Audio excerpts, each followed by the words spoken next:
Assalamualaikum warahmatullahi wabarakatuh. Perkenalkan, saya atas nama Mutiara Hilmatul Inza dengan nomor NIM 2024 01020, Prodi S1 Keperawatan semester 4. Pada kesempatan ini, saya akan membahas tentang keselamatan dan kesehatan kerja, keselamatan pasien, serta menjaga manajemen risiko dalam pelayanan kesehatan, khususnya di rumah sakit. Materi ini sangat penting karena berkaitan langsung dengan keselamatan tenaga kesehatan dan pasien, serta kualitas pelayanan yang diberikan. Materi pertama yang akan saya bawakan mengenai keselamatan dan kesehatan kerja atau disebut dengan K3 dalam keperawatan. Nah, K3 ini adalah upaya untuk melindungi tenaga kesehatan, pasien, dan lingkungan rumah sakit dari resiko kecelakaan maupun penyakit akibat kerja. Ketiga menjadi penting karena rumah sakit adalah tempat kerja dengan banyak potensi bahaya. Ketiga merupakan ilmu dan praktik untuk mencegah kecelakaan serta penyakit akibat kerja. Dalam keperawatan, ketiga berperan menjadi keselamatan tenaga medis, meningkatkan keefisiensi kerja, serta menciptakan lingkungan kerja yang aman dan nyaman. Tanpa penerapan K3 yang baik, resiko kecelakaan di rumah sakit bisa meningkat akibat kurangnya fasilitas dan pemahaman. Nah, tujuan dari K3 sendiri ini yaitu menciptakan lingkungan kerja yang aman dan sehat, menjaga tenaga kerja tetap produktif, mengurangi resiko kecelakaan dan penyakit. Manfaatnya yaitu memudahkan pekerjaan perawat karena adanya prosedur yang jelas, serta meningkatkan keamanan bagi tenaga medis dan pasien. Ketiga sendiri mencakup berbagai aspek seperti keselamatan penggunaan alat medis, penanganan bahan berbahaya, pencegahan kebakaran dan bencana, sanitasi lingkungan dan pengelolaan limbah, pelatihan, pelaporan, dan keselamatan pasien. Perawat juga berperan sebagai pemberi asuhan, edukator, pengelola, hingga pelaksanaan kebijakan K3. Adapun resiko kemungkinan terjadinya cedera, penyakit, atau kerugian akibat bahaya. Sedangkan hazard adalah segala sesuatu yang berpotensi menimbulkan bahaya di tempat kerja. Jenis hazard di rumah sakit meliputi fisik, yaitu jatuh, tertusuk jarum, terkena radiasi. Secara biologis, paparan darah, virus, bakteri. Secara kimia, bahan beracun dan obat-obatan. Secara ergonomi, posisi kerja salah. Secara psikologis, stres dan konflik kerja.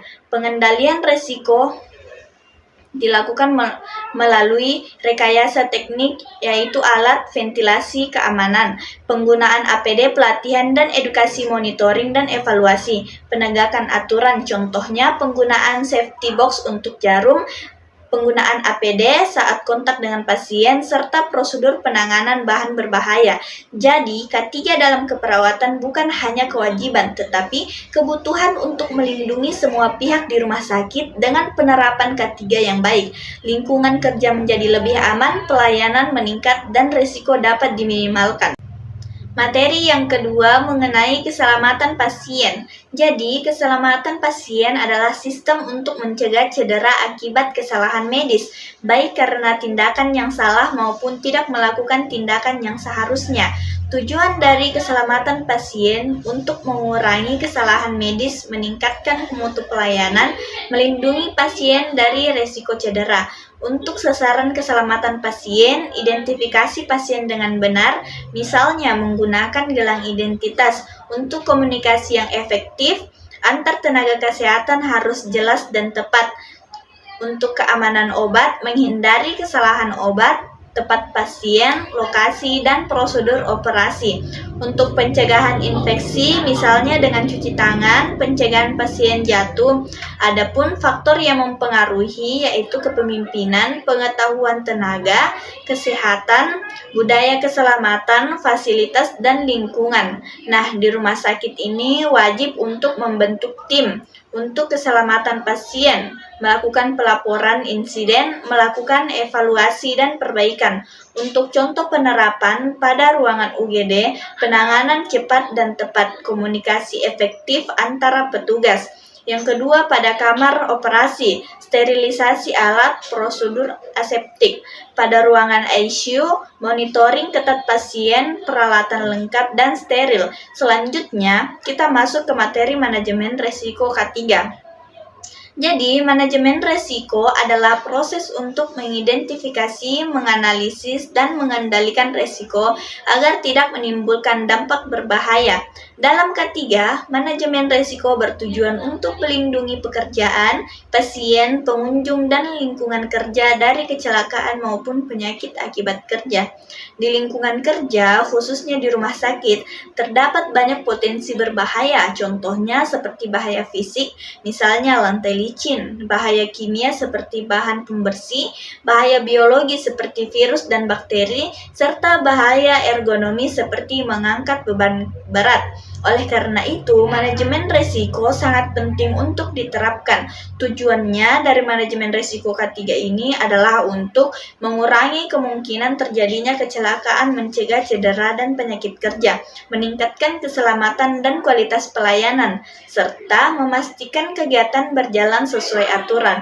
Proses manajemen risiko terdiri dari beberapa langkah. Yang pertama, menentukan konteks, yaitu menetapkan ruang lingkup dan tujuan. Yang kedua, identifikasi bahaya, yaitu mencari sumber risiko. Dan yang ketiga, analisis risiko, yaitu menilai kemungkinan dan dampaknya. Yang keempat, evaluasi risiko untuk menentukan prioritas. Yang kelima, pengendalian risiko, yaitu mengurangi atau menghilangkan risiko. Dan yang terakhir, dilakukan pemantauan dan evaluasi ulang. Risiko juga memiliki tingkatan, mulai dari rendah, sedang, tinggi, hingga sangat tinggi. Risiko yang sangat tinggi harus segera ditangani karena dapat membahayakan keselamatan. Pengendalian risiko dilakukan dengan beberapa cara. Yang paling utama adalah eliminasi, yaitu menghilangkan sumber bahaya. Kemungkinan substitusi, yaitu mengganti dengan yang lebih aman. Selanjutnya, rekayasa teknis seperti memperbaiki alat atau lingkungan kerja. Setelah itu, pengendalian administratif seperti pembuat SOP dan pelatihan. Dan yang terakhir adalah penggunaan alat pelindung diri seperti masker, sarung tangan, dan pelindung wajah. Contoh risiko di rumah sakit antara lain kesalahan pemberian obat, tertusuk jarum suntik, tertukar penyakit, serta kesalahan tindakan medis. Oleh karena itu, semua tenaga kesehatan harus bekerja sesuai prosedur agar risiko dapat diminimalkan. Sebagai kesimpulannya, manajemen risiko K3 sangat penting untuk menciptakan lingkungan kerja yang aman, sehat, dan nyaman. Dengan penerapan yang baik, kecelakaan kerja dapat dicegah dan kualitas pelayanan dapat meningkat. Dari 3 materi yang saya bawakan ini, K3, keselamatan pasien dan manajemen risiko adalah hal yang sangat penting dalam pelayanan kesehatan. Ketiganya saling berkaitan dalam menciptakan pelayanan yang aman. Peran tenaga kesehatan sangat besar dalam menerapkan prinsip ini. Dengan penerapan yang baik, maka risiko dapat diminimalkan, keselamatan pasien terjamin, kualitas pelayanan meningkat. Cukup sekian materi dari saya ucapkan wabillahi taufiq wal hidayah. Assalamualaikum warahmatullahi wabarakatuh.